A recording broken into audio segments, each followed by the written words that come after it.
Ghana Health Service episode muroli yɛnyina yɛnim the primary health care PhD no na they decided say there will be a new phase. Now the new phase na eba no ano mo chemu a that will be rolled from a period targeting 2026-2028. Now that is where they are targeting. Ano mo say Ghana is moving and gearing towards that angle. Nina a young Kasayan primary health care. Now there's a lot that has been designed. Him say when it comes to the PHC, a primary health care now, and no emunye ye birthday a chip and ye behu chip compound names anya wana kikao. This enrollment right now is around 2026 to 2028. Then there is a targeter or mu target so mu de beba. Now this time round they are looking at non-communicable disease and then yadia yataika chronic diseases. And this period, and that is their target. Now omu say a population of about 3,000 to 4,500 here. And yet that will be the focus. Almost the Baby running to 2026, 2028.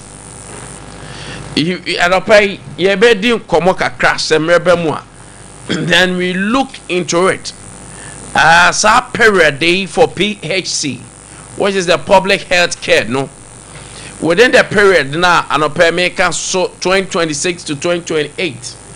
Yeah, no, but Mekwa Umanso no pay na mini yera. Asaki Awin Gobet, or no, your executive secretary, ma importers and exporters association. Yanin in Komo, and far a year AI approach as I say, freight forwarders, no, any abrepa. So move court strike on that. Da here Awin Gobet say, there be omunya bote na my emperor Tinyoma. Awin Gobet, I don't pay much, eh? Say good morning. Good morning, sir. Now, a poem to say, Yamina Dom Yansi, when you pa. When you are not paying, and Koma, a year, Yanma, or more, a year, ports, or mere importation and all that, need teaching free for no. I just said the system, you do move fast on your system, and bois, AI na ebano, I dare say, and wow. Da I don't want also dear foot to Kwamomu. What exactly anasa AI ya eba system nim eba be and your foot on so de ma wo mu no that's it chair for another for Ghana for in na pawe na to do apa is kind ka Ghana pawe ka no situ ho na mena mu bi kita but kwa wa this is the only way we can engage and okay so abiding solution be about court. Na any ma say no we can be good street advocacy group and a freight forwarders and kabum say unless buy a suspended system no na tran konja na see one or two things done notice never take effect na and the any commodity strike a bit also. Or say that I don't think if you are saying say you are not against the policy, you should be calling for a suspension. Once you say you are not against the policy, no, I think you should rather be calling that immediately there are issues about anything congenial traffic. Now you pull them my one on me about so on the said now program in a quarter year. That to say they should suspend it completely. But it's not the threat of strike now. I won't pay it down. We should do a sit down strike and I won't pay it now. I don't think that is the way to go. As a responsible organization, I think I believe in engagement.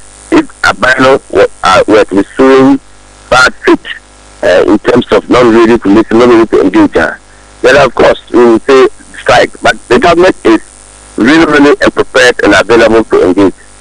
before the implementation, we were engaged. Then last 2 weeks, we were engaged. If you have any further information, and I can tell you that from after last 2 weeks, things have really relaxed at the port. In fact, I personally have sent some DOEs from Food and Beverage Association to custom officers, and they work on them, and they have gone to clear their cargo. And so I look, and let me say this emphatically, Sompa. I know Sompa that you are everywhere. Look, let's call a spade a spade. I can tell you that most of the companies that they flag and they've gone to confess at the public and pay the rightful duties. I can tell you are not Ghanaian companies. I can tell you for fact. Say the companies that so far that the top 200 companies or companies or top 10 companies that they flagged them and they went and paid money, they admitted, they confronted with their invoices, and they paid are not even Gupta members. And so you are not cheating. That means you are compliant. If one of your members comes and says my value has gone up, that is why there's a room for appeal. And it's okay, if you appeal, what do? Bring a bank shift. Bank shift means that you are doing legitimate business. One year money launderer. You didn't pick the money and found ways to miss and take it out of Ghana. You have transferred it from your account to pay to your supplier account. So if they say net $200,000 and you don't know my good work only $50,000, I transfer $50,000 to pay. This is my bank swift. My invoice will be piano. You see the supplier manual. Anyway, what is the problem? Once they check and they see that is exactly what you transferred, you win the case. Unless that you know very well that you actually transferred $200,000 to go and pay, but you came back when the goods arrived, you went and changed your invoice to perfect it to $50,000, and they say no, go and bring your shift transfer. Then one is truly arms to the air. I don't think so. I think let's do it. In as much as I've said it several times, in as much as I am a treasurer for paying for importers and exporters, doesn't warrant me or doesn't guarantee me to help people to cheat my own country. People who are doing business here, that you go to India, you cannot evade tax. That you go to China, you cannot evade tax. If you evade tax, you'll be hanged. That you go to Dubai, you cannot evade tax. You go to Malaysia, you cannot evade tax. Take a person, you go to Lebanon, you cannot evade tax. It's here. Doing business. Look to the extent that if you go to the port and you see some Chinese people who come to an agent and say, can you do something about my duty? Can you do something? If he says, no, I am compliant, I cannot do something, you must pay the rightful duty. He will take the business to another person. And the Ghanaian will be aiding somebody who, if in this country, you do such a crime, you'll be hanged. This is the people they wanted to say we are protecting them. While they are executive leaders, we are protecting them. Even when they are perpetrating crimes, when they are still in the state, we should continue to say we are protecting them. Is that it? I don't think you can go and do that in China. Declare invoices are in China. I don't think you can go to Lebanon and do that. Yeah. I don't think you can go to India and do that. I don't think you can go to the US and do that. So if they go to custom, let custom flag the people that the company that they flag them and they go and they pull their original document and show them, and they are paying. You will realize that look, this we cannot continue to confront it. Ghanaians will like that thing too much. Like it too much. If you do that in China, you'll be hanged. The Chinese man will be hanged.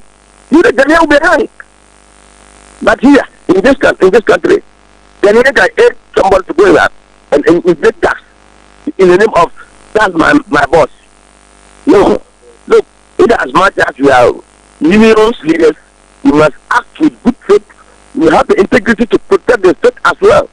Look, this is the government that has come, and in the midst of everything, they have abolished COVID levy, they have abolished e-levy, they have reduced accumulatively VAT at the port from 21.9 to 20%. John Mama picked the country at the time at the port. We were using 30 cities in calculating duty. we are using 40 cities in buying $1. 1 year, 4 months down the lane, dollar is below 13 cities. Rate at the custom is below 12 cities. Want to tell you that if you are at 13 cities at custom rate, but now it should be custom to be using 18 cities or 19 cities in calculation duty. But now dollars should be hovering between 25 to 2025, and they say the government has paid. The government has worked so hard to do all this. All these are all savings for the business community. Then the ruler knows, yet after all these things we have done for the business community, some people are still under declaring. So we will have a solution to plug the loopholes. Let me tell you categorically, I am not quite sure that the top 20, top 30 companies or top 50 companies that have been plugged and they went to publican and they confess and they pay Ghanaians or Aguta members. I don't think. Mr. Harry Gobert, so what the current nature of a year tax relief kakra aba for 1 hour importations no and COVID-19 tax levy free ho levy free and all that. Sasa AI system ba na ba for fairness and accountability. Na Ghana tima generate money through a fair means. Other people will fight against this system. They are anti-Ghanaians. They are not patriotic enough. Ghana hired the policies here. Let me tell you where I sit. It's not because of the guy. So that guy, Michael guy. Oh, because Asake is in the committee of the export associated development. No, maybe that is why he's speaking like this. He doesn't understand why I am. This is how I've been. Those who know me very well know that this is how I've been. You remember when MPP came in 2017 and they tried to reverse the 70.5% VAT to 3% flat and include the importers, wholesale distributors. I said no, that wasn't what we agreed with the government. You remember? I fought it. And so if things are right, I would say it's right. When things are not right, I would say it's not right. That is my hallmark. That's the dignity I have. That people don't know. You must hold it. All these things that they have done for business community, why would one still want to underdeclare? And you think the government shouldn't get the new revenue to develop the country? I am not anti-Ghanaian. I am a Ghanaian. Exactly. And so, for that matter, Ghana first. In as much as I am the executive secretary for business community, I think I call that their strike is premature strike. I think they should call it off and they should go back to the round table for a discussion. And I think that we should all tell business people the truth, that business builds with trust and put with good faith. I believe that this is not a good faith. It's not, look, and you cannot say I will increase price when you knew very well that you were filling the state. And the state is not cutting the rightful duty. You said you increase, then that's the case you increase prices. Look, 8 years of the previous government, what kind of tax didn't they bring? Did you increase prices? Somebody have come to abolish taxes for you, reduce your pressure. You say you increase, and say I must, if I've done all these things, I must plug the loopholes to make sure that revenue are not leakage so that I can get the new revenue. Look, we were told at the meeting, and Kuta were there, gifts were there, the fifth foreigners were there, that looking at the numbers that they are seeing since they implement the policy, if things go this way, 2027 budget that we presented in November, they might not introduce any tax at the port. You don't want this? What do you want again? If you don't need this, what do you want again? So I call those people.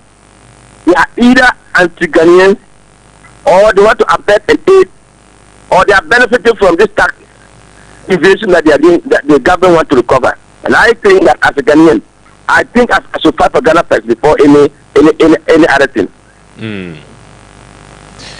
Okay, and now that the petition my government through the ministry, no. At the end of your expectation, what do you expect the minister and the ministry to say when you're following this krata or matrakumumwe? I think ministries look at it. The merit is the merit of it. If there's no merit on it, it's true it doesn't.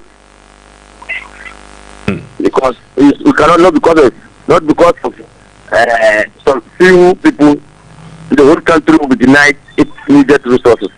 I think government has a responsibility over many Ghanaians than that fraction of people who say they can't hold the country to ransom. They can't hold the government to ransom. And I think that if come to West, they should flag them, they should pick their BOEs and look. Maybe they have been under the current. And so this thing has come to expose. That is why they are running health care. Other than that, I can tell you that those that they flag with authority, those that they flag are not even good members. And if there's one or two good members, that is why there's a room for appeals. So I think that the ministry should look at it. It is merit. They should engage them. It is not merit. They should engage them and tell them the truth of the fact. Look, at a point in time, former President Akufo-Addo looked into good things and tell them that when they put their importation together, at the time they were introducing the city, and you remember, there was antagonism because of CTN will expose our invoice value. CTN will expose our invoice value. When the President Akufo-Addo look at their thing and tell them that when they put good import together, it's not up to 2.5 or 3%. He told them. President Akufo-Addo told them in front of Dr. Ben. He told them that when they put good time, when they talk, the cargo travel what they want to do, was not for them. If they put their import together, it's up to 2.5 or 3%. And that, so they will implement cargo travel note. And it was implemented, remember. I think if the Minister of Finance see the figures and are encouraging, and people know that too, that in their heart, what they are paying now is the right declaration. Why will we allow people who imported to quantify it together is not to hold the whole country to ransom? When government need to build compounds, when government need to construct roads everywhere in the country, they are asking for projects. And you see, because of one, look, Utak and Chief Forest cannot hold the country to ransom. I think if it comes to West, they should allow importers themselves to go and pay their duties and clear without using any agent to clear goods for them. Is that if you go to other countries, the importer can go and clear his cargo.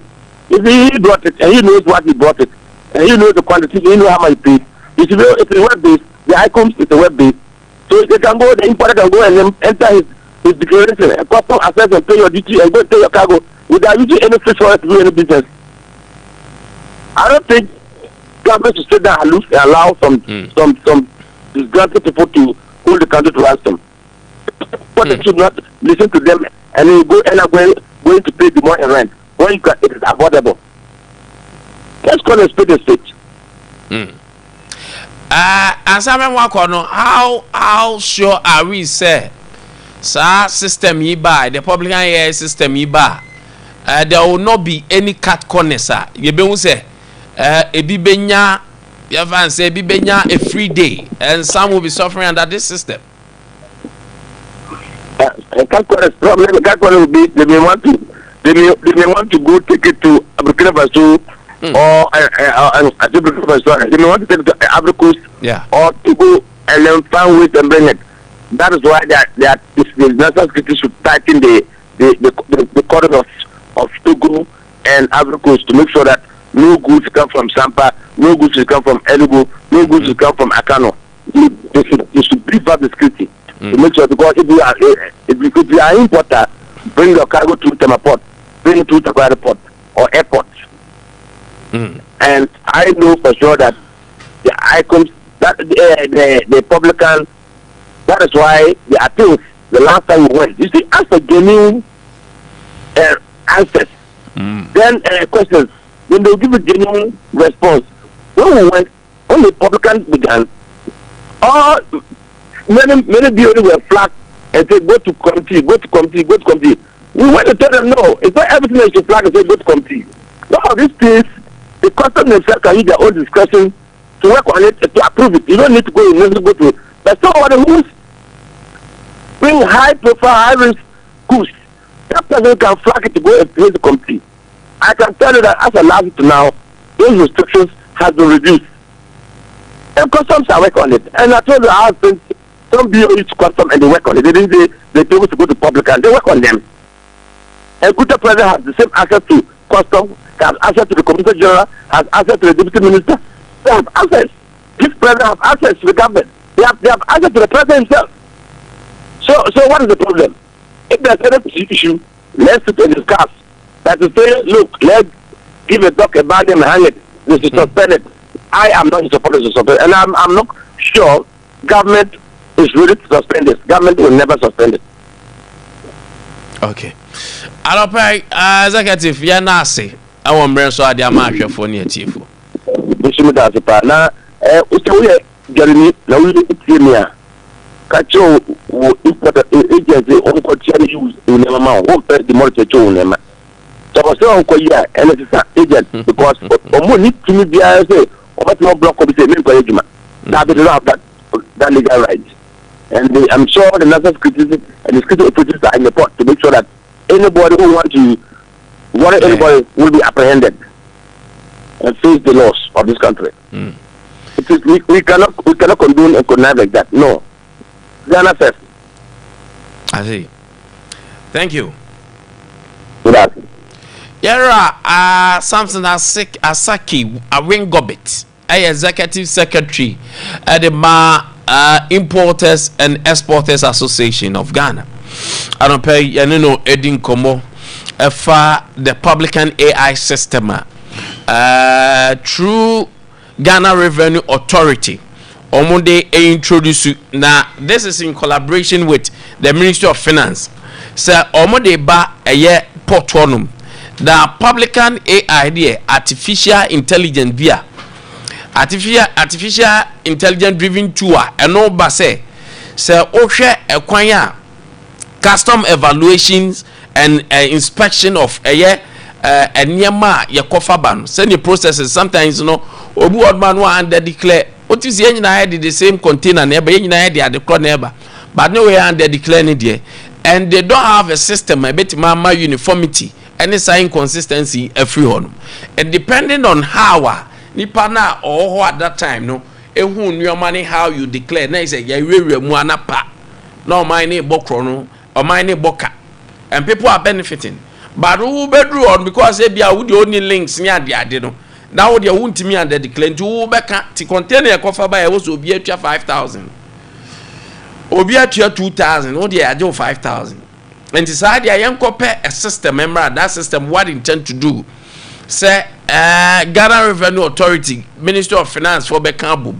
Now Omukambuma Udru Odma, the artificial intelligence can determine say Sadia Omde Bay 5,000. And for that matter everyone should pay 5,000. Or we have it to 5,000. And that is it. And the enko yimu emma be in favor be na fe ebi hu mekam na I'm not buying and for things are best known to ankasa importers free to foyi obanyo say debi ade we there be amwan yentwen na ma bi o mai hu say no mo say saade o mbeko strike o mbe demonstrating so na akoye twema mentwen we fa na we afa a system that has intention to correct the abnormalities in the system. No, they say acquire system. We are fighting against it. So the real specs mean here. We want a fleet for no air so mumpen. Almost actually good crata so they are quite ministry. Why me I don't pay my chain? Obeni mejo so I don't pay. Now pom to say.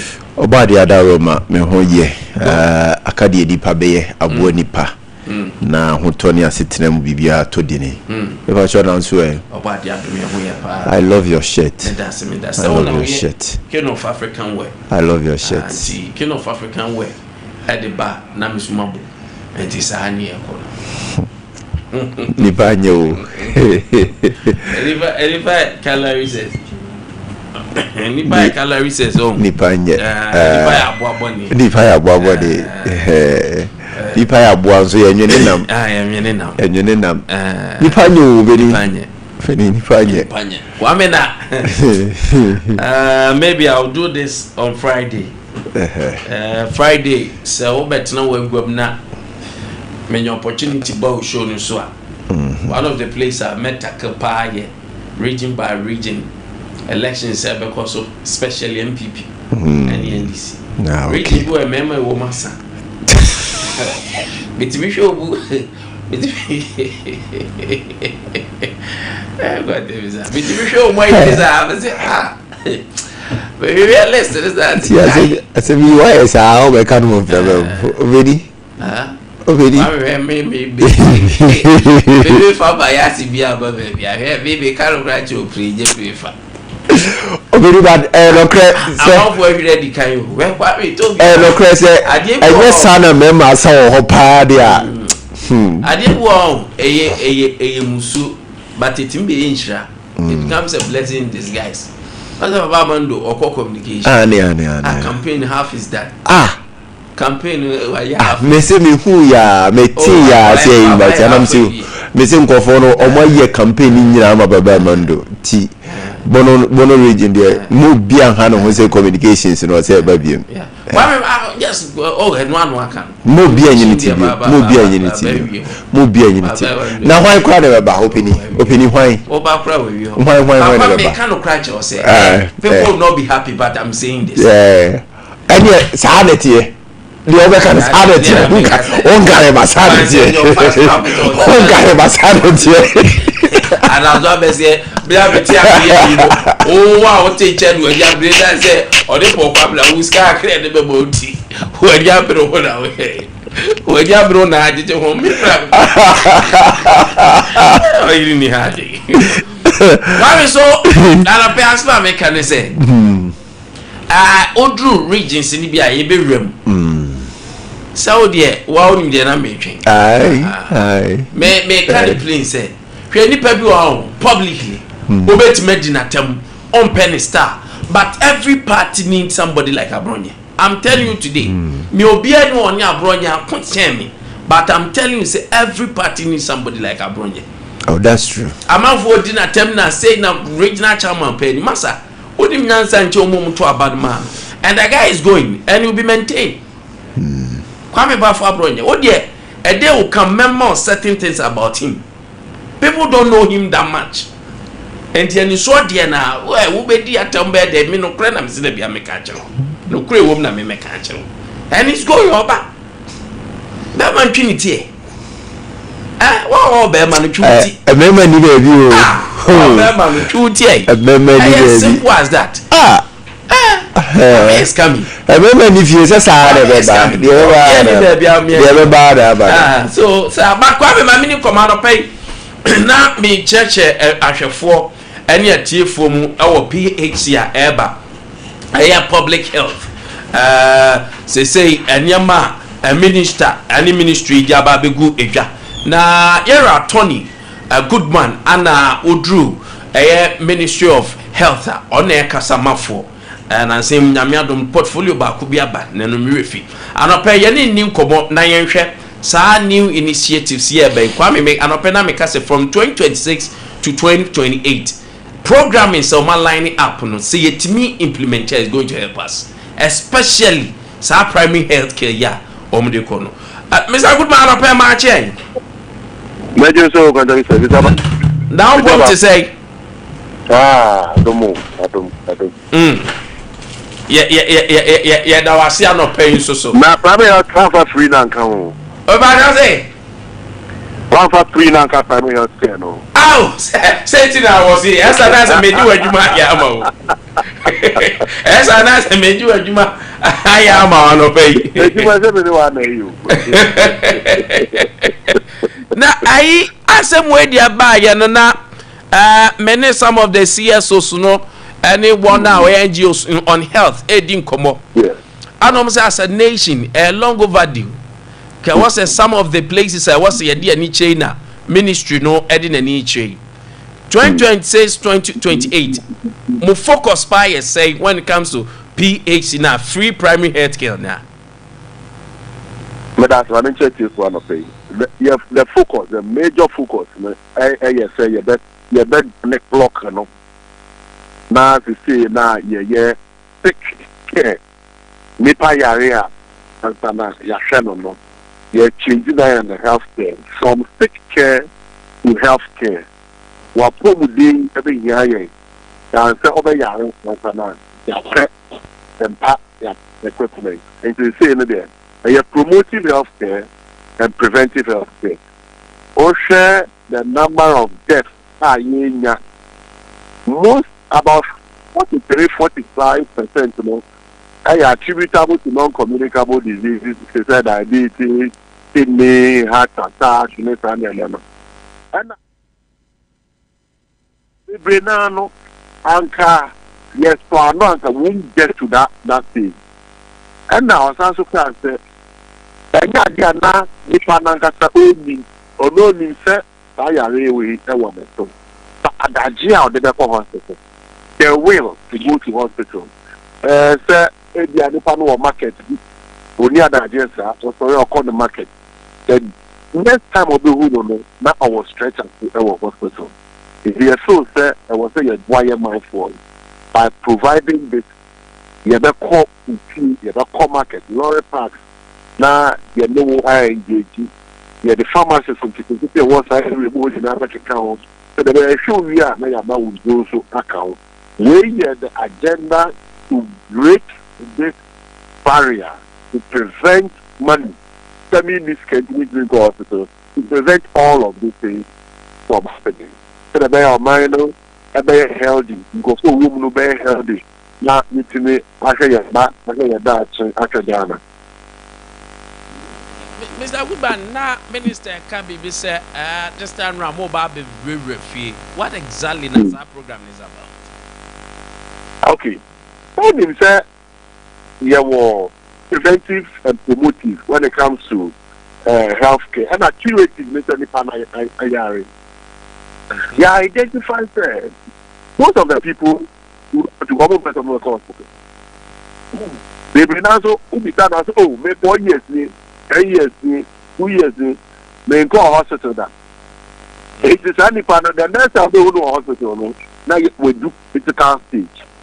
Now can you call and change? Check no, advice me. Everybody will say that stage no wound no, dangerous and can be assured that would have saved their life. It's apart for your normal health workers and everybody will push you. Yeah, the volunteerism. They will have their backs packed with you. BP apparatus, any good. They will come with things to counsel you. Mental health issues to air control. Nina, after packaging, diabetes, reproductive counseling, and all other things. Yeah, the Myanmar society, we don't know why we are doing that. The education, type of medication, all of these things, have clearly come out. They have clearly come out to show that and then a cool. So, you can say a cool feeling. You bet in respect much more pure. But China is excellency the president. And then this pure back home and to show the way the model will look like across the country. You know, Casamadina market, they do and other places across the country. Yes, to make sure that apart from now, over corner, the way to be on call for every one will be their own. Wow. We are specifically on certain diseases and answer or general healthcare. So they say primary healthcare, your basic care, diabetes, malaria, Japan respiratory infectious diseases, and other diseases about that level, and now your person yourself.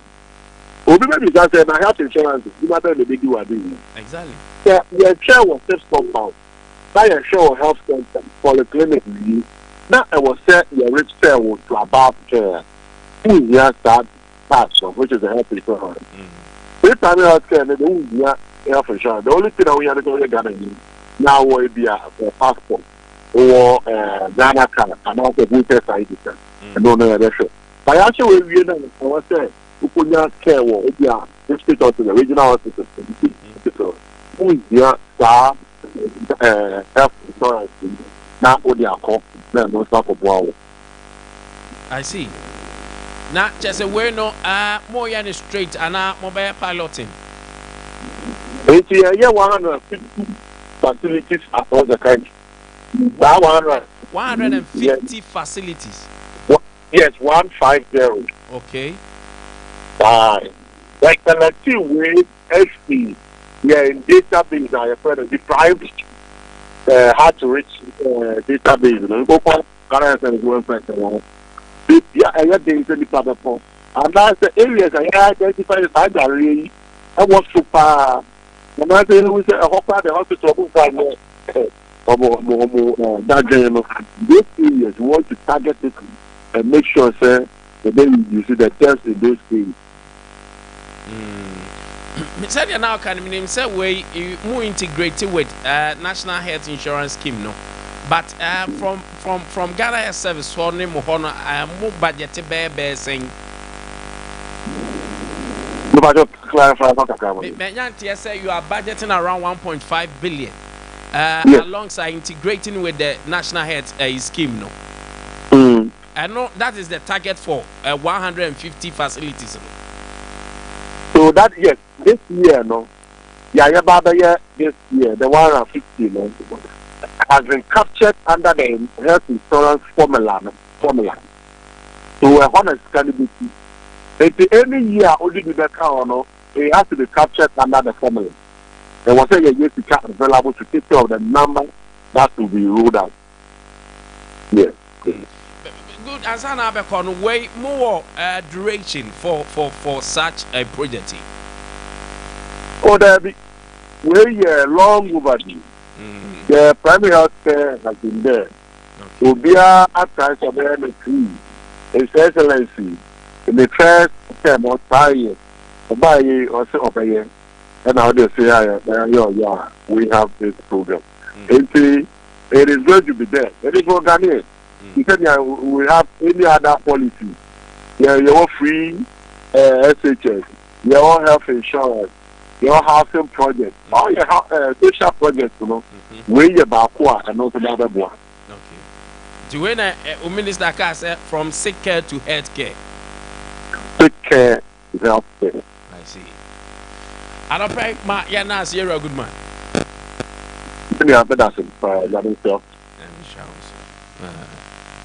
All right.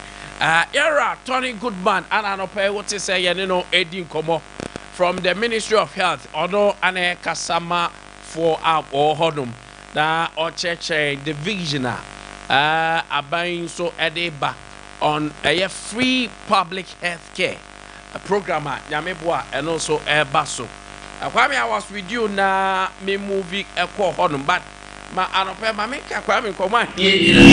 I don't make us say. Which is a yes. Yes. Because one fantastic communication director. Asari the other day, but maybe I walk could dinner dear. Baba, Infinity. Anne. On your foot, on your country. Now, Mamma be also a no aye. Penny the penny. Oh, brains. Very intelligent. Onim politics, no. Onim kasa. There's no permanent enemy. David. Not at all.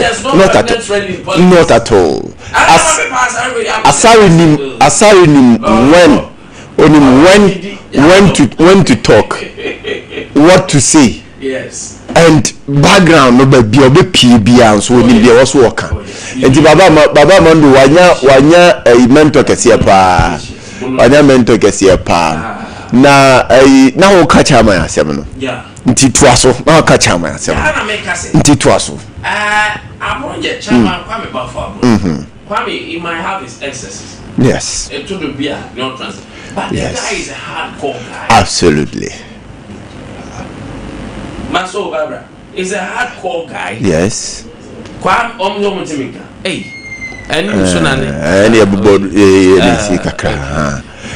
Kwame Bafo Abronya is a hardcore guy. Yes. Or you're very affable, Kwame. Yes. Yeah, or there maybe everybody needs Abronya in his party. Abronya. You can disagree with him on certain things. That's true. But when it comes to underground laying foundation and doing certain things, I'm not doing agenda for him.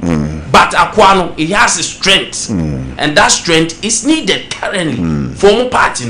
They need because Obeni Oma Matisse submarine Jumabio Oma Matisse Muyu Mutino Obie ni wa obetumi abeye se man no kwasem pa ni ba ku bia mete no yes no wo sa insurance for office. Oh, okay. So health insurance our Bono region no na ye penimu wo ho no. But it's a Friday, baby. Now,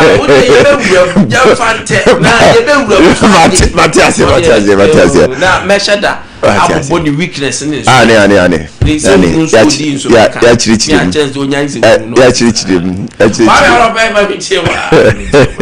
Obedi, Mami Nasi Alopei, Nafi, Yavasadama, your boy, and send that day so.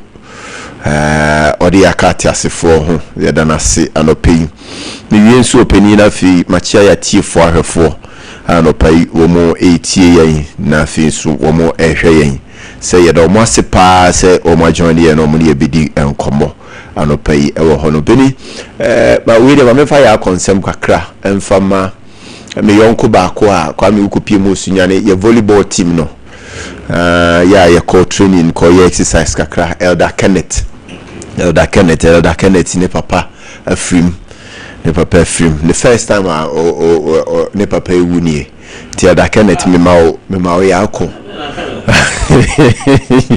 Elder Kenneth me ma ya ko me ma ka France irade nka ho o papa opini John Kwame Dapa aja kwapa na dodo na friend CK man me ma ya konti ebe no so a volleyball team for ne baby jaw and manyana ntiese on the 18th of April and a year ne bekoso ya beba atruni ne nyina ya de support aba betechi ya ma ya konso ewo ho asabe bi dia ko set nso anopai bia wo bia ABS ma mentia ABS midiri ese wo ho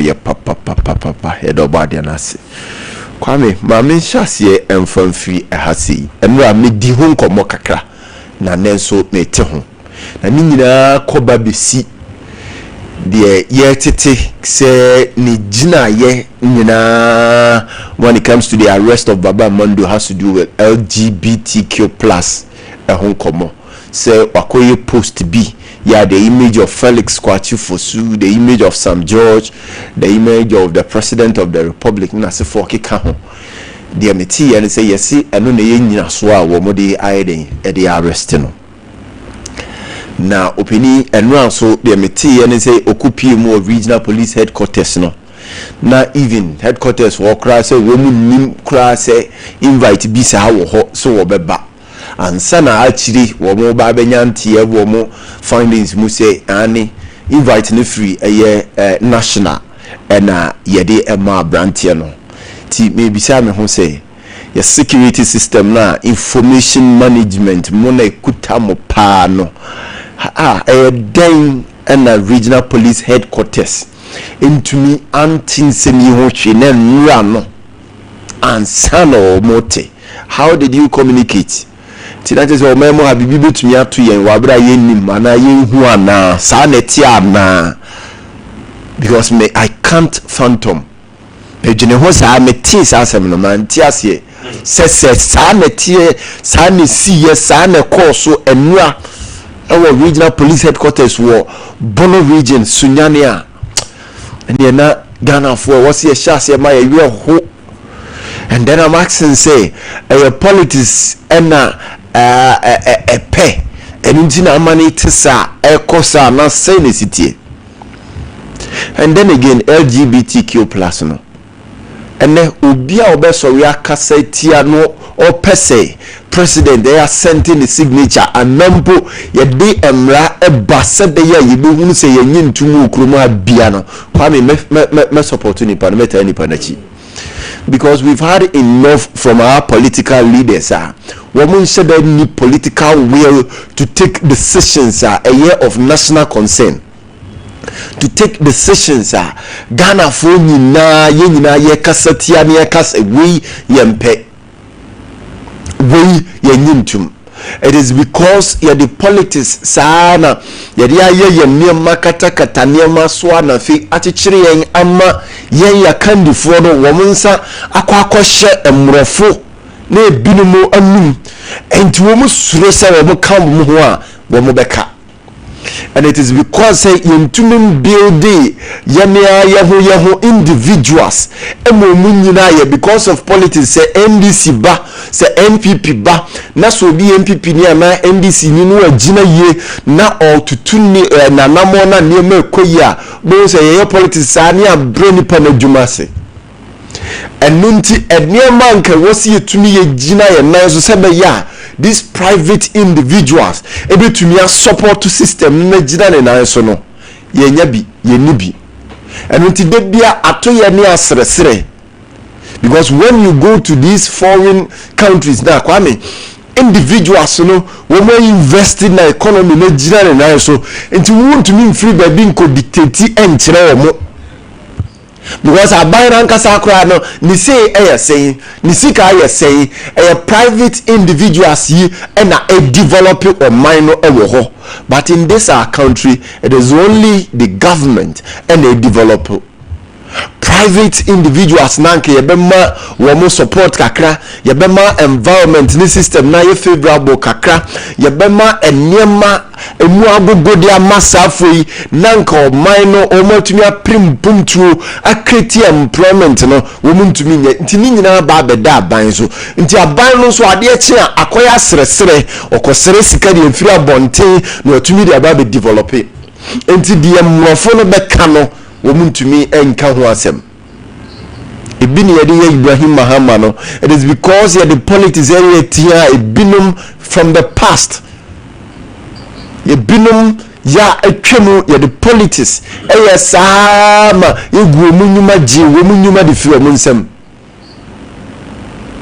You get it? And nti enne we so no yehu ne sensem fata, but deep down in our heart yenim se senkenye politics a kana mo a ekoso no nkeye keye papa, but politics nti yes say no.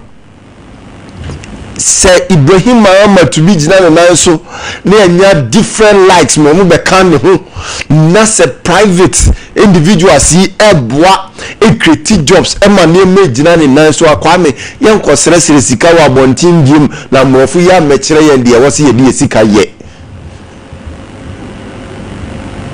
ene LGBT ho nkomo no akwako ye bibia wo because Ghana yensa hye binu manum, Ghana yesresre sika na hono mo ayekosre sika di firi omo hono wo mu kire mu a disi yetua na mo yi ansana de ye peno yensa aka sentesa ena de bia make no. They should come out and give us reasons why enne sa trumu anamo na etan yempese ye betimi dimpo yempese nke ye beboni dimpo ewa ye memu hadom no yentumi nsori nyina ne yenkase yenyintum bomra mechire yemu bomra mbema yenchiremu because I'm not doing, because eniema jinsemu, because eniema say, because the question no enye ensem fata yentumi ma yenchirima no misua saniema yi na saniema yi so meka omo ho na omo fa saniema yi so medijuma openiki to be on enkomo awoni to ni good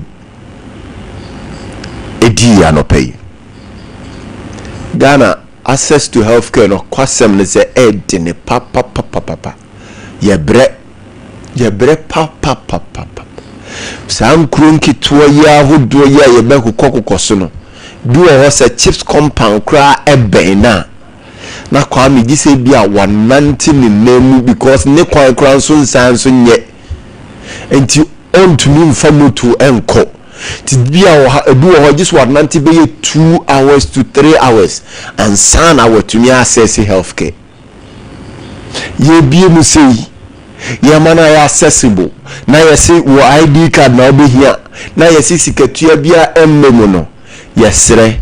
It shouldn't be an avenue or a room for a binum say womode be amase anase womode be wiasika kogu ombotom It should be open, it should be fair, it should be transparent.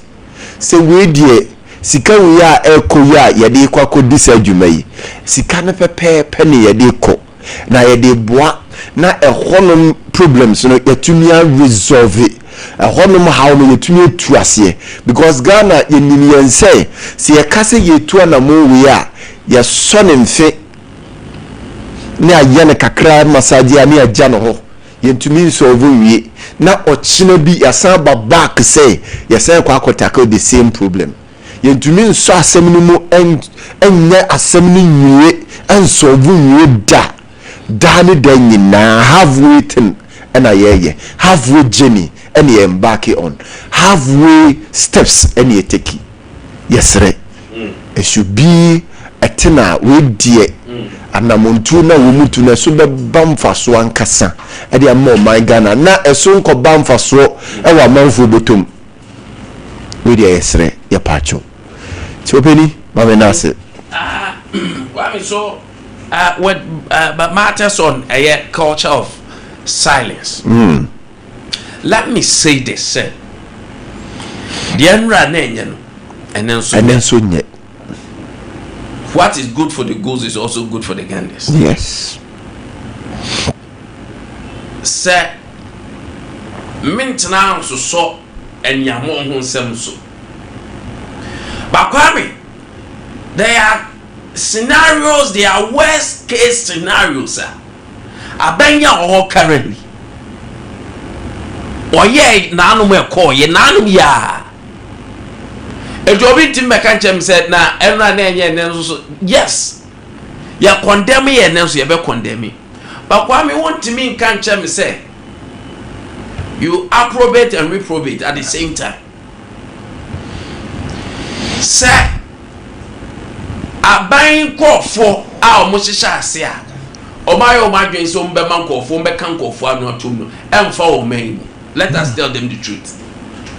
Say there will be a situation obi akasa that Kwame ya becho na you run ya frustrate you from sunyan to crime when the pan ko no go wu ya ka mo yende me say Kwame andra me tie mo ya mo ya ka no kran che o mo say wunu ne ya do so me e so ko gina ho sa no fa wo mo kura ni mo shi na come straight to crime about 6-7 hours. What are you guys talking about? Monya fuel monya sika mo de beto fuel because won say naka na akona sa ba enti obi akwa ye he careless show be as some George ne. These are people who are talking about LGBTQ+ yesterday and today they are saying it's not of a priority. This case here do we handle regional level. You see, what are you guys saying?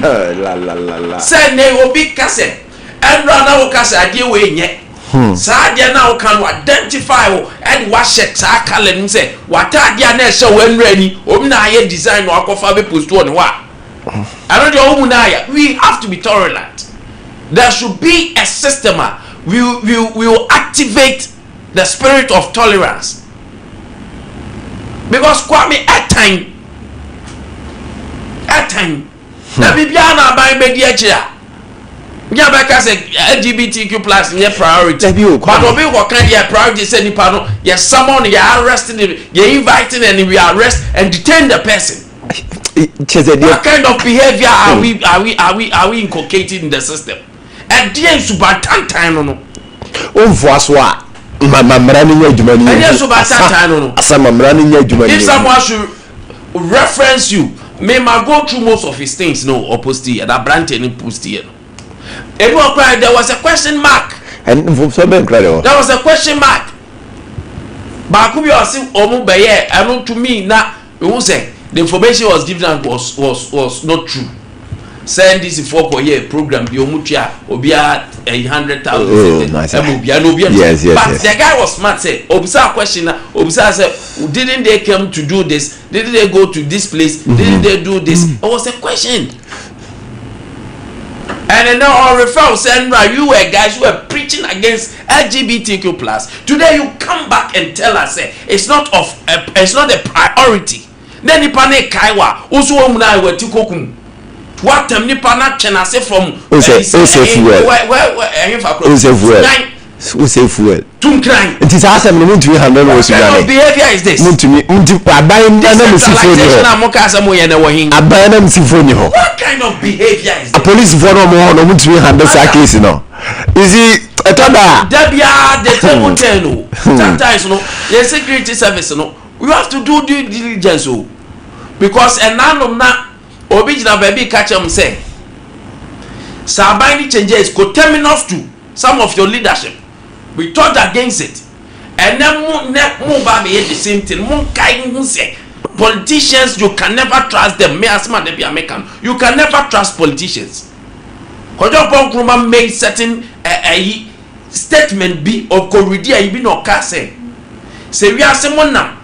No obi fight against obi na teni na obi bu obi kwase na teni woni na unhu nipa kura or fight against na odi na bro na eye wan kasa.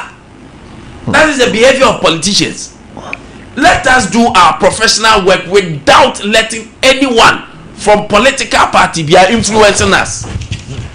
Any say drew sa level no. Any say you drew sa level no o man mu. Dia koso ne nye. Dia koso ne nye. We are against any ho anu etiam penfo. We are against it. That is not a star. That is not our culture. But any people the to me show me some some too much. What is all this? I don't kasa ultimate kasa. I be before was so my do baby club bo journalists for at the moko gugu bi ani je ni ade. Ya kasa tie na de obese metena na me din. Dianra na enye what? We should be very careful. Sometimes we invite people without even knowing what is it about. What kind of system are we building? And I'm going to say PPD and DC for no money or their own. I'm a Kingdom Herbal Center na cover by Kingdom Garlic capsules and beaters. Kingdom Ginseng Power capsules almost na cover by Tremendous capsules. Na cover by and a pair bombardier so be building immune system no. Na you invite to awanya hoden their first staircase no. Call police headquarters almost staircase na wapapa. Call most of the security officers no more abrosan so per energy na fanante. Kingdom Garlic capsules, Kingdom bitters. Kingdom Garlic bitters. A boost in me no release stress, use stress free hokra, anxiety and arthritis. Oh now who to two waposo AOTT, hypertension, stroke. Wakuma ebo periperi wakuma ti se otimu so suffer pa cholesterol ana adorwa ebe boa we duro ne be boa pa Kingdom Herbal first company omu introduce garlic bitters no bia nim se garlic so mfa so no ye ne yakofa baaye afa Kingdom Ginseng Power capsules so ye de boa Kingdom Ginseng Power capsules ginseng de wo ne boa mema pa se why we kompam osisi na ye oya wadwen no ebre mental stress ana per physical energy, sufficient physical energy dia ye adwuma be so here Kingdom Ginseng Power capsules tremendous capsules enso hodum tremendous capsules mama ne pa emaye tremendous na ka bia mamu say ahemfie ho no ehonye sent wo mema no kobu mabie ma me so hwehwe wo yi pa o menses ni sisi so kwa fichira wo obi atonka wo vagina infections ahodo nyina ebeboa a tremendous capsules. I don't know, Pekopebi 0597298855 0597298855 and 0559761144. Kingdom ana I don't pay bray, but Kingdom Herbal Center or Kenshi Drug Lean or call leading pharmacy shop and drugstore bia. Odiebusa Kingdom nu paybi na benyabi. Now maybe on the 16th year memenda ye be ya memenda we ya Sompa TV Sompa FM there are one media yane Unilever Ghana Limited omne cover by Pepsodent Charcoals Pepsodent cavity Pepsodent de kika huni nyina omne the doctors akuku dam e free and crying any kumasi akomfa no chi papa bi ya ba be hwesen and tell ma o sin enya o ya ansa no ayo so ba be hwe o sin doctors ne ba o mu di mfidie ba be rewura o sin ahwe de ekoso na de o say ye fa ho ne ya fa ho we nya brane fa yemfa ya ni hwe keke we ye zame ankasa enti so ma wo sene new demands bread a Pepsodent for adorma or Unilever for aso yasen ye ne doctors na ase he ya hwa overseas ase Alpha Radio ene Sompa TV ya ase he ya baby 21st for ya ase he ya ane ye ne nyame boa e dia ma e free doctors are been for a bedding na e free unta nya doctors nyina in one place ye de omu nyina eba aba behwe enti nyame boa memenda baby akobi nya adaje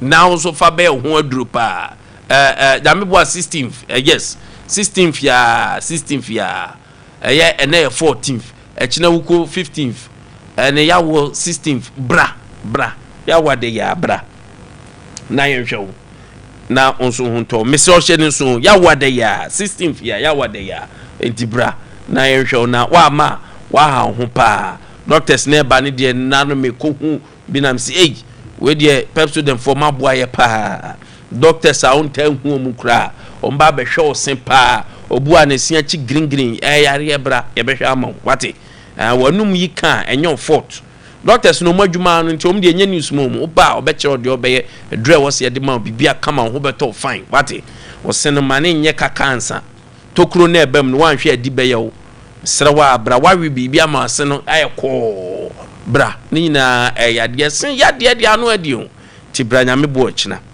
nyame bo aya wada OCP Ghana Limited Arope mame kan cho se OCP fertilizer papa bi naba OCP fertilizer aba mo amudi atoso de nya ado amoko jene bia keka ho ni nyina tomatoes ibi ntosu be se o ya OCT before fertilizer ibi mo amudi eye cereals any vegetables ni de mo de eye mamu pa eye se cereals eburo ni won me atoko mo ni ade ohia OCP fertilizer ye 15 OCP fertilizer 15 and I say OCP fertilizer ye 10 na mo so amodua legumes no legume ni ankasa legume ni ye ohia OCP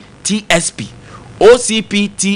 anopay o koto fertilizer na enye OCP a wa hwa wakoto ade pa na eba be ye ho o we na vegetable nso gina fa na ma for biad in search churches we get OCP fertilizer 0555 909437 0555 909437 and 0555 909433 0555 909433 na also due OCP fertilizer papa yibi arapay 21st clinic clinic mua a hwe yade bia na mom hye so se sciatica de omu na expert omu ni size osisi ya twetwenwa besi na ntemwa masa yade kase pa na ebo kokono bomodia na ba 21st na yen deal with it once and for all. It is 21st clinic na sciatica expert anopay bray na doctor for ni nurse for omu hwe enya hospital ba yesi kotwa we bra koye we bra ye hwe wo honum a na ye hwe na ye hwe wo wi a onse ho ato sciatica ne ba eyen kakran nenso 21st wo machines omu professionals a ye massage oni e ma onuro na enwoma ekokama e dia ma no pa bomodin a na bra 21st clinic ahodo branches no over 15 branches for 0249311311 0249311311 0540311311 na odi bomodin a na ebusa baby awon ne be kiro baby a eben wo na ho so watimi aba hodum anopay 21st clinic omadaroma kuma ase omu ehwan overseas Sompa FM wo so omu na wo fom yani afa radio na ben so obo ase monko cancel quarters papa nyi dangwa monko cancel quarters court junction enkran momra domi market mo be hu ya enkran momra tantra hell ya free domi esi ya tantra hell momra mugajo benze o studio enti anopay sunyan for momra sunyan teaching hospital ana mo be hu yen enkransa momra enkransa techimai momra GN Bank dan dada no eho ana mubehu yen na monsoso maba beje ayarehwe ewo ho anope Roman Father Martins edro na anope me kan fama wo anope Father Martins edro na ye edro obi say hey edro di abofo na de ba ya na da bi edro no nyame eye divine nyame sa wom enti wo ho yo titi stroke na achew wo honam eye oya waye mre pressure diabetes ne how ya de aye kwanko ne friend chronic disease anope bomodian na kope Roman Father edro ni bi Father Martins eba Mr. no anebedi wakaginamu enso aboa wo pa etimisra ko pebi 0247 919 122 0247 919 122 na onso so enonom na emboa wo pa na fe wo hu aye dintintintin na madabia why smart that is comrade Harris no na ho so aye den pa this is Mr. Dankwa onye mreda anope abedwafo atena se na yebedi komo also betimi do comment na afa Facebook Sompa 93.1 phone so normal TST WhatsApp near 0509 438 500 0509 438 500 tago eba Mr. Darment ya be read you messages ni na tago for say anope erector misfunctioning bema de obema be ya enye gentle abebo akeka hye masho kikio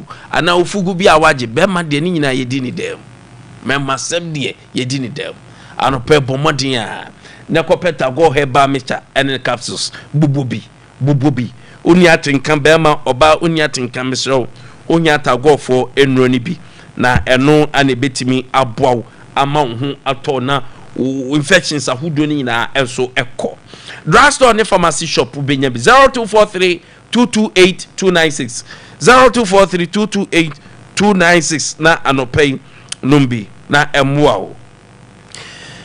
Government could lose nearly 500 million a month for every 1 Ghana cut from fuel taxes. Yenyina nim sa abaye ni so ade hunu ne se said ye ko Trump any Iran for any Israel toko iko ya mafu ho ayede no price in issue too. And as at yesterday was over $100 per barrel. What? Ti boni koso aban epe kwan obefa so dia tete so. Aban ashe finance minister of energy so munhwe dia yentimi nkate in the next pricing window yempe eyibia ti omunkohwem na Ghana for ehun toyin. Na manfo ka say eh any di levy na de toto so yenko yimfiri do say eh uko yifiri so energy ye ho be kire o. Ti abisa just cross 50 pesos na nya 50 na nhwemu eba ne say yi 1 Ghana ni free so enya asem ketwa anu so abedwafo ha yebedi nko 78% of NDC delegate concern about lack of job opportunities. Global Info analysis for na akon humbium. Utah gives government 14-day ultimatum to remove GTEC. Non so mrebema yede ebekan Comrade Harris anopay machen Comrade Nempombo ko de nyame adome ho ye pa MP ho ye good oh fine Comrade say why na so green amamia okay aso me say 3 days ago so 2 days ago na chairman general as what did thank you to no e buy into oba no ne minister e ne buy any regional chairman na kwesi ma me fasa akonya we na menchia no na in fact chairman general buy na asonase ayede me say ne nsense bia o kan e ni nyina o social media mutieti chire niamam aswase fo so akire no do kese no so ma ye MC honorable Benabella alasan akonya ma obe kan nioma so far aban na ye within 1 year and 3 months no e was potemo entino na ni general nkasa wono we so impressed about how say nioma esi movie faster na ye kasa aban papa ba enya kasa a reality nioma obitime di weni ayeden ehu na minia agenda de so no anim because nim person so ye friend say ye friend yes but also because of say aban papa ba no so ma hu ni videos be bria ono nka say edi aban papa no ho agenda because so call ye friend say abodie constituency a ohiba abodie honorable Frank Usamwa one one kasa jini di say municipal chief executive adena one bejuma adena one katafo na one customers kafo ni mejuma ekoso ana yen kan ni nyina nkyerɛ kan nya kyerɛ perceptive oni nya botre ye biwa ye kasa enti ma men pasa akonya we na menchia nyankasa mi MC a obone homode honorable Frank Amwa na edwuma pa odi na mensa nchia nwa bieja honorable wisdom was ebo ama na ono kra de his excellency John Dramani Mahama the way was ibo edwuma no his excellency Edwin and yeso ye push say nyankopon ya adoma sa akonya bi ba kra na ministerial position meaning deputy ministerial position bi kra ye de dom na obitimi aye edwuma no because so far so good we are proving the competencies far beyond reasonable doubt. Okay, Comrade Umar Harris, I don't know. Bezanankwa anopek matching. Kwata me do so group. Hey, enam do to them say, hey, na Mr. Dankwa show. I don't want finisher. Oh, I don't want to buy me a man. The batch of there be credit and the Barbara the episode sorry tell. And the Barbara as a little producer episode. I am sir. If I knew Barbara, where you were for 20. That was the other the idea. So very it is also here. And I'll pay the woman requirement the good people of Utafo constituency. Na inshiranka na nanu matrango nyina party penny for Utafo constituency no nyina mechia wo no police station for electoral area for constituency executives me ankasa me boss we ba for society too council of elders ni patrons no mechia mo nyina na me raba ko show program no the friend JW Donko okay or your coordinator wo Pankrano estate I say then cut me more better na menchia na me jeno so pa Umar Harris church na da wadawroma na menchia do didiman bidie ben twere bo na mo to duro na me keto wa asase so ye asanteman nopo Dr. Matthew Poku Prempe ba wo wadi am pen say wo ye obi aka no kura won fancy serious that's it. Omar is aware say it's difficult for someone to come on live television state say obi didi mami dibi. Oh yeah. So nim ade ba kwa me pen as Boni waka say was it showing appreciation? Yeah. It's a firm application for more. You know the way I will say a show gratitude. And also Kenya omo ma de bia na ni botoma ya ma. I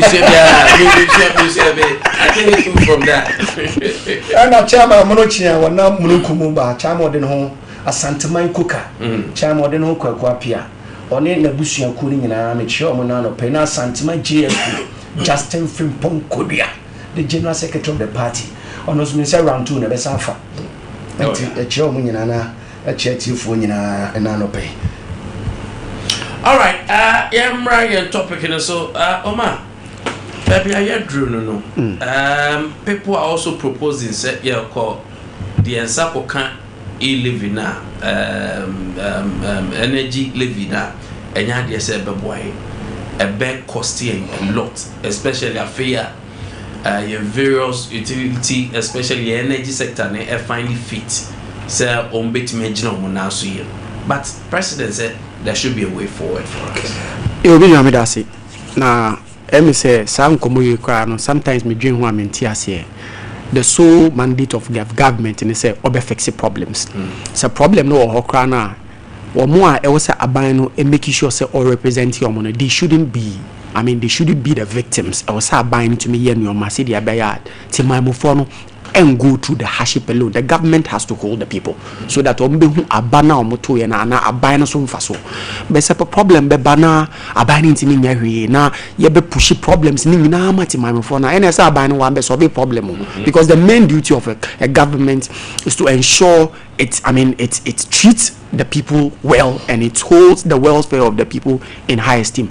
And you know some komo we krade na me die ntia e was a Ghana for bi emane dani topical nanka ba ni de nsahye ni dem frame na o ka say me nya hwemfa ho some amunim say problem na aba as a junior shock and aba any dia o say mo expect say bibi kura besi because so call other African countries here niam air cost regarding this Iran ni Israel ni United States issues where people are queuing for fuel, people are buying more. The last time I meet mini pebi was say UK kura nya easy o bebia but so sure government are very sensitive.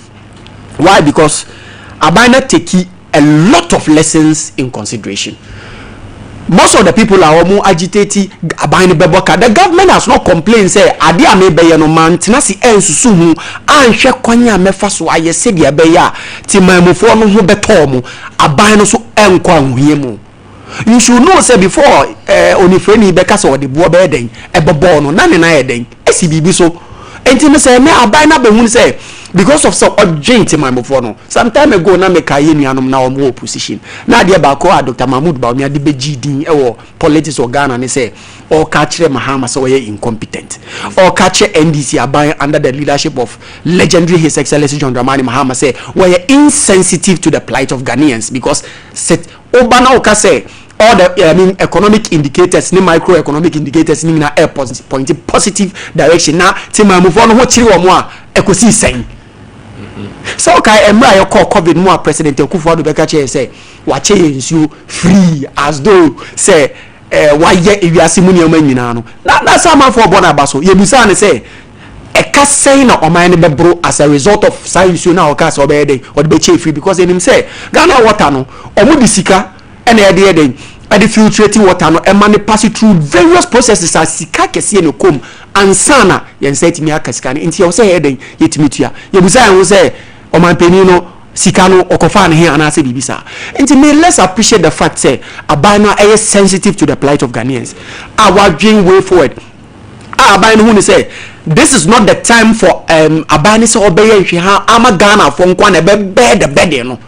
The government is ready to share the burden with the good people of Ghana. And you know, kwanya abane be fa so aye, ne kwanya timamufo no be fa so a benefit no. That should be the responsibility of a listening and a prudent governance. And maybe who say it's a step in the right direction. And omo ka say yeah, you bet. What is your take on that? The government is on top of issues. Abano on top of issues because Abano himself. So take a step be a area timamo for nyebenya for free. Now at the end of the day, so a creating major problem when it comes to the governance and how we manage the economy. A great creative problem now. I don't think so Abano bedrooms or best idea.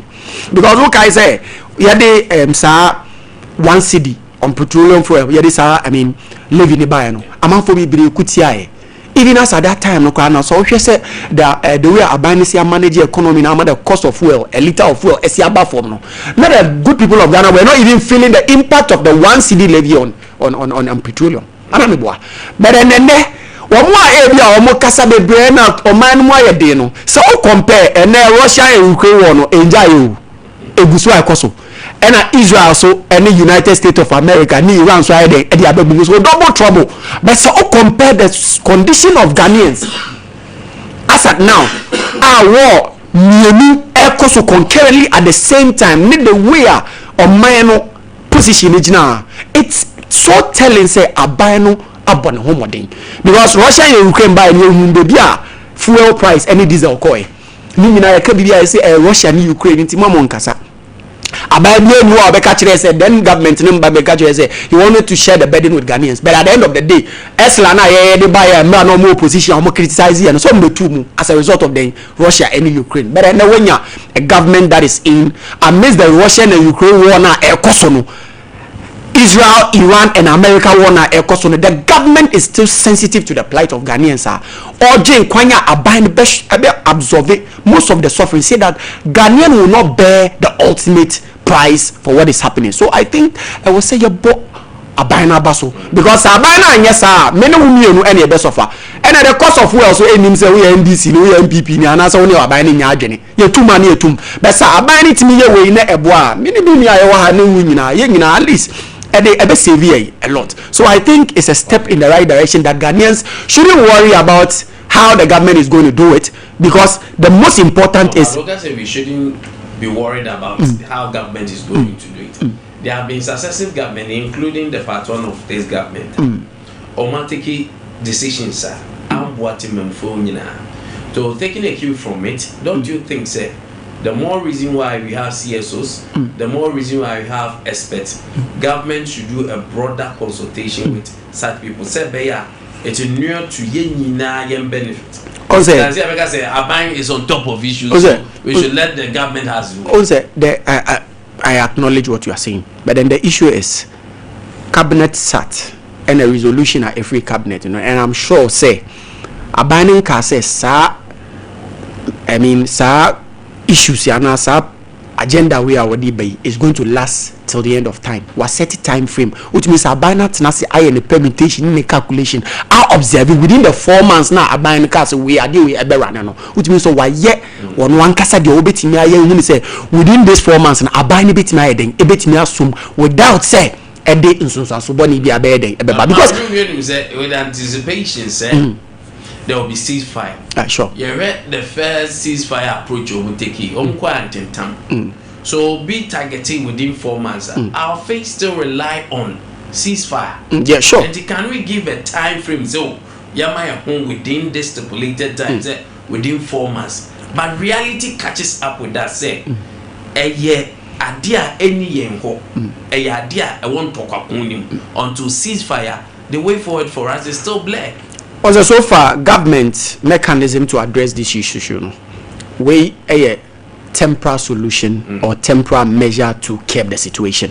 And I say, and our government communication spokesperson Barbontin or because say we know any like measures are abanya go in place, but as time unfold, abano a deeper introspection to see in case of projection of that 4 months they are buying Ghana buying they are sorting my phone they are still working around the clock to see how best they can roll measures to ensure say the Ghanaian will be at ease. So I think say and yes I buying but I think the approach the government is tackling this issue for now a bit cushion Ghanaians, and the most important is it is going to cushion Ghanaians irrespective of whether you agree with the government or you don't agree with the government. So I think this is highly commendable. Mr. Lankwa, for government of the day, the way forward for all of us.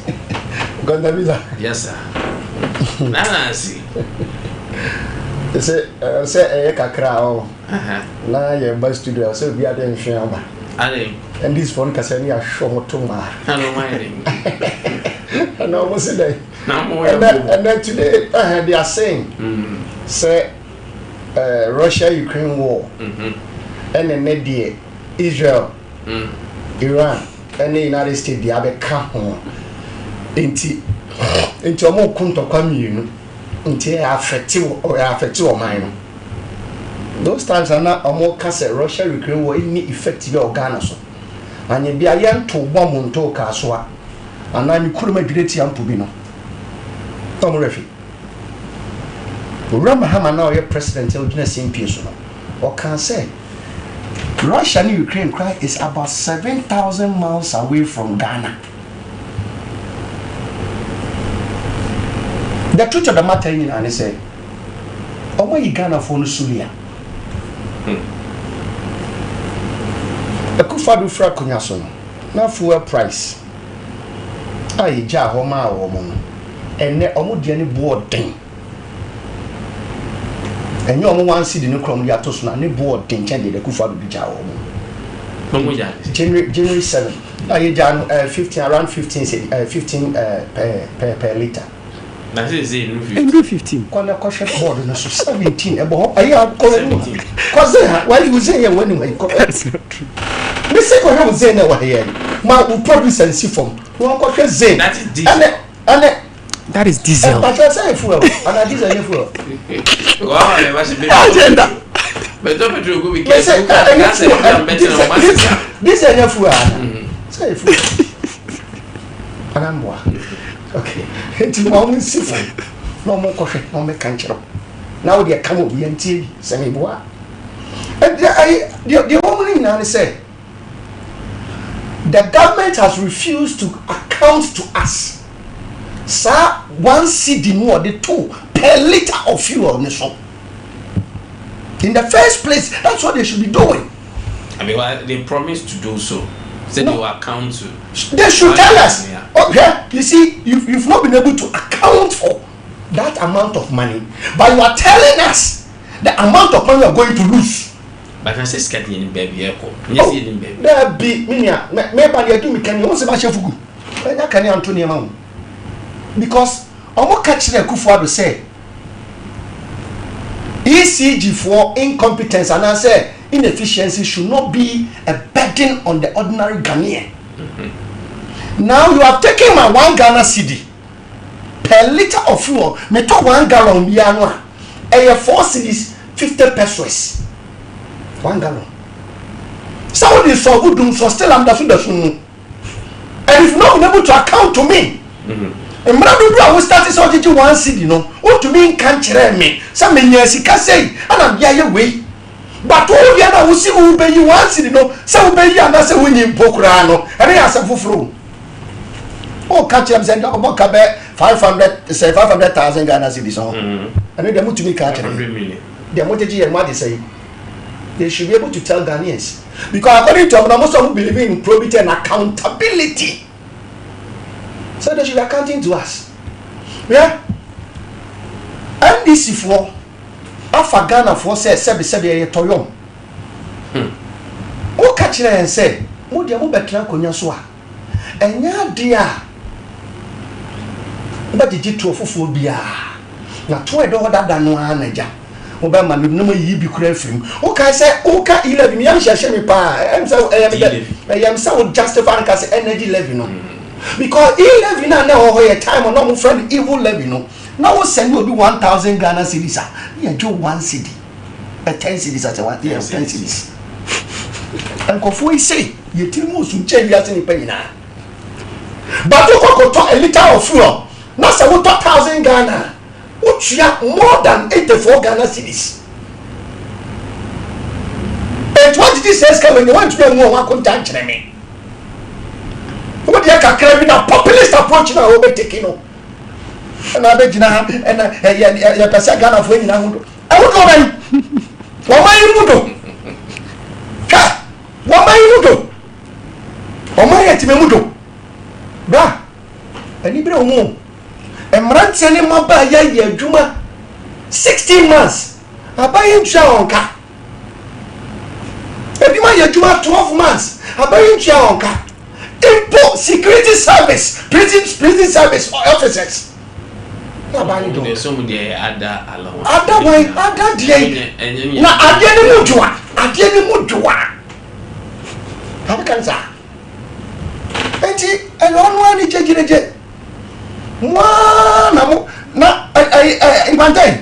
let's put it on record. I'm going to say, oh, 1 year ago. I'm saying, I'm suspended. Yeah. I'm going to say, 1 year ago. I'm suspended. Interim.